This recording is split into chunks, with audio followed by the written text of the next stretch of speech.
Well, I thought you might want to take a walk around the property with me and Nancy today and take a look at the whole chicken operation all at once. Let me go get Nancy and we'll be right back.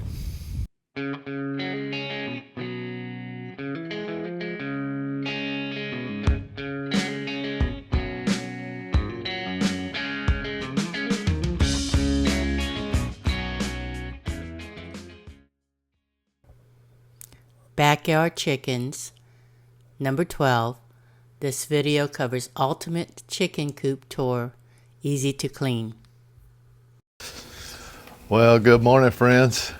Me and Nancy have been working on the chicken coop for quite a while, 16 months, but we've tried to create and design the ultimate chicken coop that works great just for us, and I think it'll work great for anyone that wants to do backyard chickens to some degree. We've tried to keep easy to clean concept in mind all the way through every piece of the design and every function of the whole process. So you've seen many parts of our chicken journey over the last year or so, but today we just wanted to do a tour to show you the beginning to the end of how the chickens are going to run through our little system here, and I thought you might want to see it all together since you've seen it in little fragments for so long. But this is our chicken operation, and we just wanted to start with the brooder and start from there. When we get the baby chick, this is where we start out. So come on and follow me and let's take a look at it.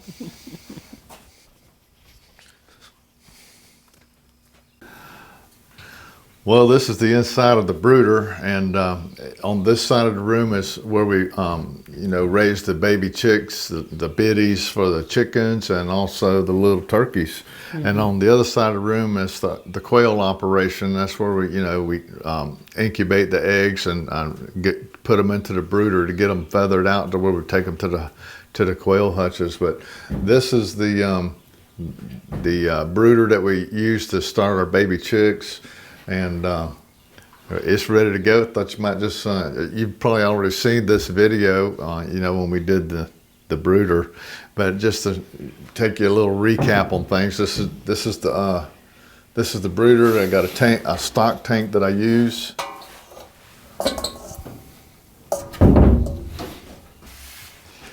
Let me show you the inside. Just wanted to show you the inside of the brooder. It's just a 6-foot long stock tank, and this is where we start out the baby chicks, the biddies, and we got a feeding and a water bowl down inside of it, and we have a heat lamp above that we can control the temperature inside.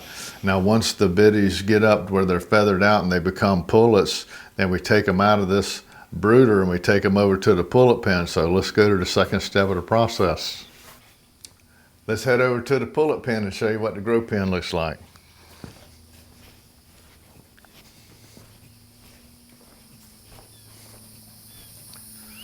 I'm sure y'all remember our little video on when we built the grow pen, put it together. And this is it. There's a video out that shows the whole thing.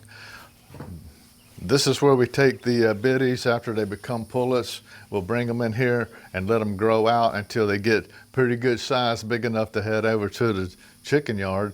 But in here we have water and a feeder. We got a heat lamp in case it gets cold. And we've also got the little roost where they start learning how to roost. And remember, I was talking about trying to keep things easy to clean. And of course, they get up here and there's a lot of pooping under the roost all the time. So I made this where it folds up so you can clean out underneath it and simply put it back when you're through. So always trying to keep things easy maintenance as possible. But once the chickens get to where they're pretty grown, getting pretty big, and they're ready to head over to the chicken yard, we take them out of this enclosed, wired-in enclosure pullet pen, and we'll take them over to the chicken yard. So let's jump on the Kubota and take a ride over there, and we'll show you the operation when they graduate from the pullet pen. Let's go.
Well, we're into the inside of the chicken yard, and just take a little quick look around.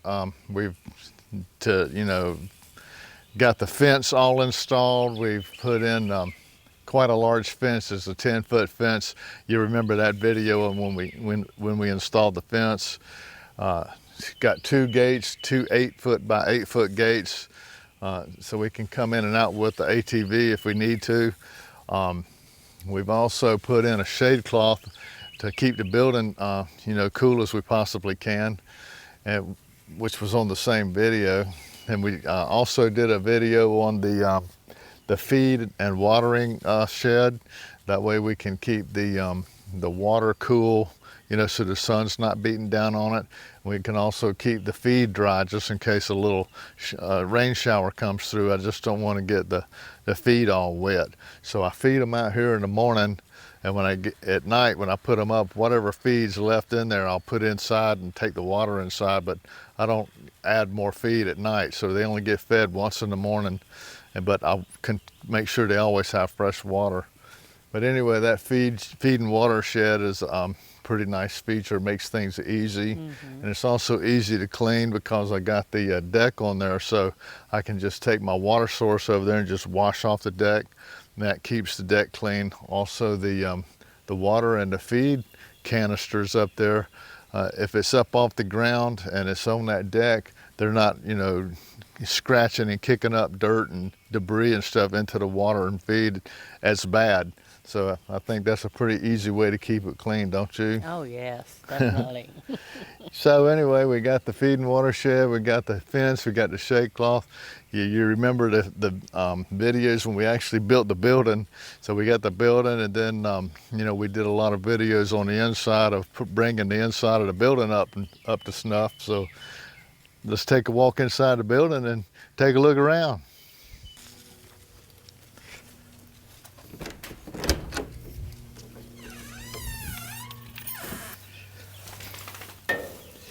Well, here we are. We're inside the building. The first room that we come to is the nesting room, and we have 16 nesting boxes installed in here for the girls to nest in. Most of the time you can have 16 boxes, they only want to use 1 box, but we're hoping that they'll do better than that. So we got some little artificial ceramic eggs we're going to spread around, try to encourage them to use more than 1 box. But we got some little hop-up stands here. They're well put in, they're sunk into the ground, so they're not going to move, they're not flimsy and wiggle around, so they can jump up here and hop into their nesting boxes.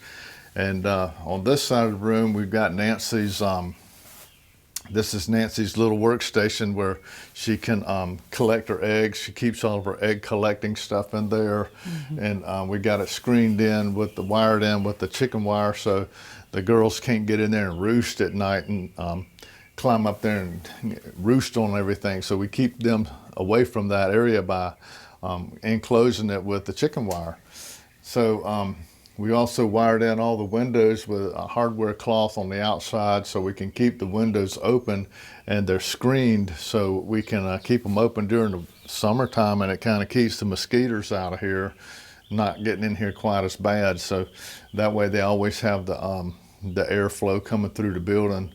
But anyway, this is just a little nesting room. There's a whole video just on nesting room for you. And from here we go over into the roosting area that they roost in at night. So let's go check that out. Okay. All right. Go ahead and walk on in.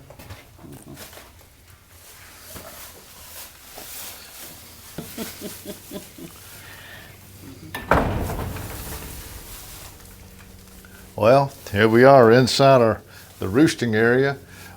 This is a good place for them to come in at night. They come in here and roost. We've got some 3 rows of rails up here for them to roost on. I built some stairs for them to hop up and get into their comfortable sleeping positions. We got it covered with chopped straw, and it makes it easy to clean. On the back wall of the roost, we've added a 1/4 inch sheet of plywood all the way down the whole wall, so whenever there's chickens on that top rail and they poop, it doesn't hit the wall and corrode this metal wall, because it's very corrosive. So that's part of the easy cleaning. I can come in here with my pressure washer. I can wash down that plywood. It's been painted with enamel, white enamel, to make it easy for me to clean. And then I can also wash off power wash the rails and steps to keep them clean. I have some chains in here, so at night I can bring in the water and the feed, what's left over from the feed from the day, and hang it. I've also got a heat lamp in here I can hang down whenever it's cold in the wintertime in case they need that. It's well lit. We've got a door right here. I can segregate them from the nesting room if they're ever, during molting season, they're not really laying. I just keep them out of the nesting room so they don't go in there and roost.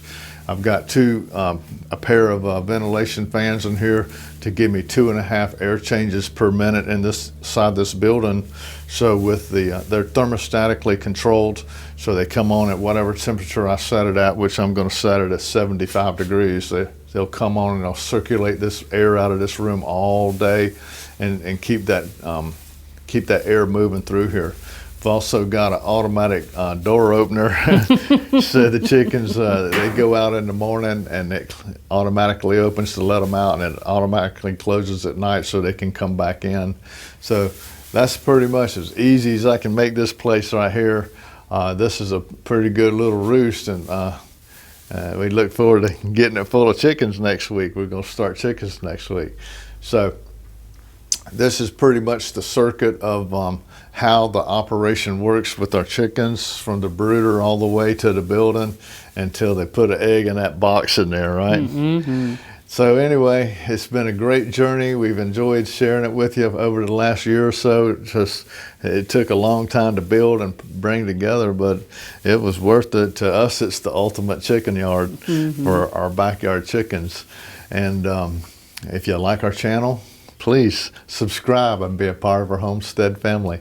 So until me and Nancy and a little Bing Bing here see you next time, always remember, by His hands we are fed. Give us, Lord, our daily bread. Amen. Have a blessed day.